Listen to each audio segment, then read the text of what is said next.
Who's got it better than us? Nobody! What's up, everybody? I'm JT Magnum, and welcome to NinerNews. Bad day for the Niners. Got blown out by the Denver Broncos, 42-17. But in all actuality, I'm not surprised. It's one of those games where it was just Peyton Manning's night. Let's just put it this way. You can't hate on it. You can't be mad. You can't be upset as a Niners fan because, number one, that's not the 49ers team that we're used to seeing. That's not the 49ers team that's going to be at the end of the year playing football. A lot of injuries obviously caught up to him yesterday. When you have a short week, first of all, you're playing a Monday night game, and there's a lot of injuries that happened. Patrick Willis was taken out of the game, so now you're minus Patrick Willis, NaVorro Bowman, and Aldon Smith. That's 3 Pro Bowlers. Three Pro Bowlers missing from your linebacker core just itself. Chris Culliver was injured. He wasn't playing. Tremaine Brock came back, but he was gone for I don't know how many games, and he's coming off a toe injury, so his coverage obviously he's a little rusty. So Jimmy Ward was gone. He's the promising rookie. When you put all those together on a short week, playing Peyton Manning and the Broncos, 42-17 is what you get. I mean, this is reality. This is how it is. Not to say that the 49ers won't be good, because they will be, and it's good that the backups are getting some playing time. But against Peyton Manning, you need your starters. You need your full defense in there. You need your players. So just hats off to the Denver Broncos. Hats off to Peyton Manning for breaking the record. Sucks that it was on the 49ers, but it is what it is. So let's talk about the game a little bit. It was good to see, at the beginning, a couple stops. It was there weren't many, believe me, and it was just a kind of rough game to watch.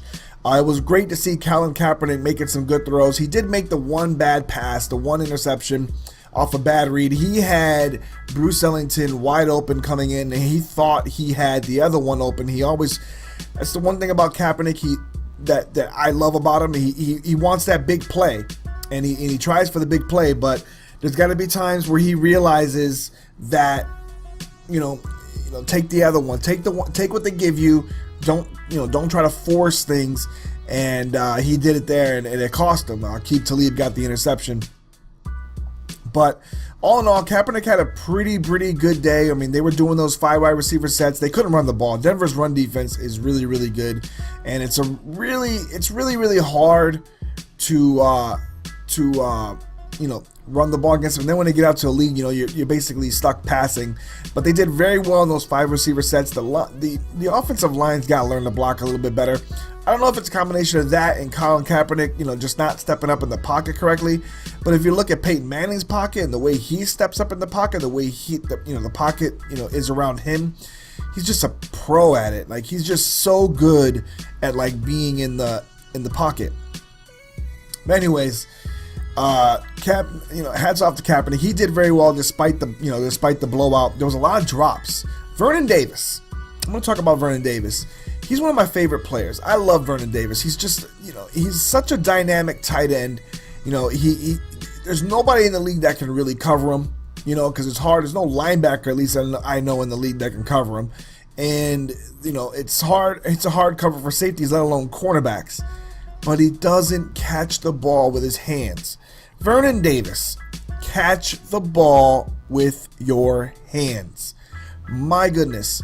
I don't know what it is that he decides to all the time catch with his body, and the ball just bounces right off, or it just goes right out of his hands. Catch the ball with your hands. I mean, you're taught from Pop Warner all the way up till high school, till college, till everything, to go back to the football and catch the football with your hands. It's not really that hard to figure out. It's not really that hard to do. But for some reason, Vernon Davis just body catches. And it's the most annoying thing to watch. And he also doesn't come back to the ball.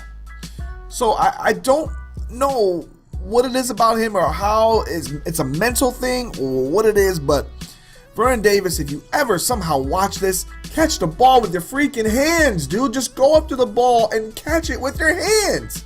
I don't know how hard it is to realize or how hard it is to do, but that's what separates the great receivers and tight ends from the other ones. I mean, just smart mental things in the game. And right now he's playing horrible football. He tried like 2 drops, maybe 3 yesterday. Even Anquan Bolden dropped when I was shocked, because Anquan Bolden never drops passes, but he gets a pass. As many plays and much things as he makes, he gets a pass. I mean, but Vernon Davis, come on, dude. You gotta catch the ball. But the running game sucked.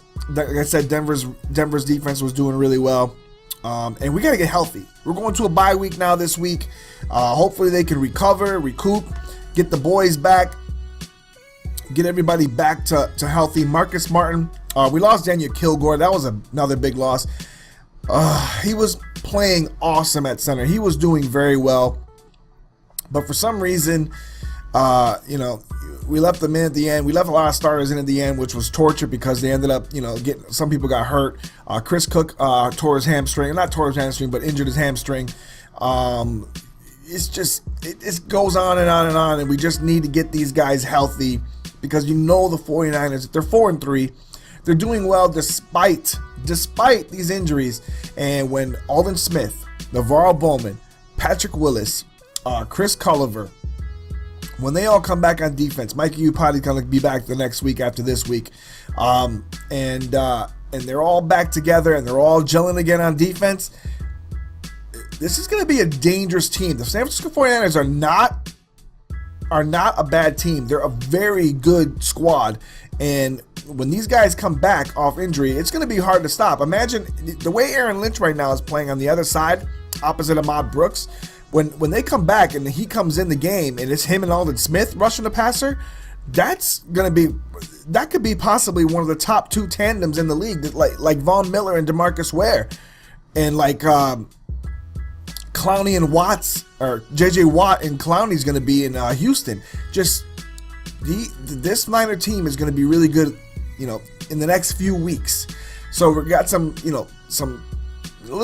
got a little luck in the schedule. We got some teams that we're playing that don't have winning records for the next 4 weeks, but we got to get it all together. Got to put it all together. Hopefully get these wins. Hopefully no losses. Hopefully we can win all these games, because New Orleans might be the toughest of the teams that we play, along with maybe the Giants, but we need to get these wins, get the team, ready, so that way when the starters come back, we'll be able to wreak some havoc on the league. So I still think the Niners are probably one of the top 4 teams in the league, maybe top 3 teams in the league. It's just that right now, with all the injuries, it's really, really hard to gauge, how they are, because you can't really tell. But if Colin Kaepernick keeps playing the way he is, and the running game gets going, and that defense comes back healthy, whoo, I'm telling you right now, the Niners are a dangerous team. So, and I don't think anybody, I don't care who it is, anybody is going to want to play the San Francisco 49ers come playoff time if they make the playoffs and they're fully healthy like that. So we'll see what happens. But let me know what you think in the comment section of that Denver game. I know it was rough to watch. I stopped watching right at the beginning of the fourth quarter. I couldn't take it anymore because I was just like, this is not the same 49er team that I'm used to watching. So let me know what you guys think. Let me know what you guys think about the injuries, people coming off injuries in the future, and what you think the Niners are going to be like. All right. So for JT Magnum and Niner News, I'm out. Peace.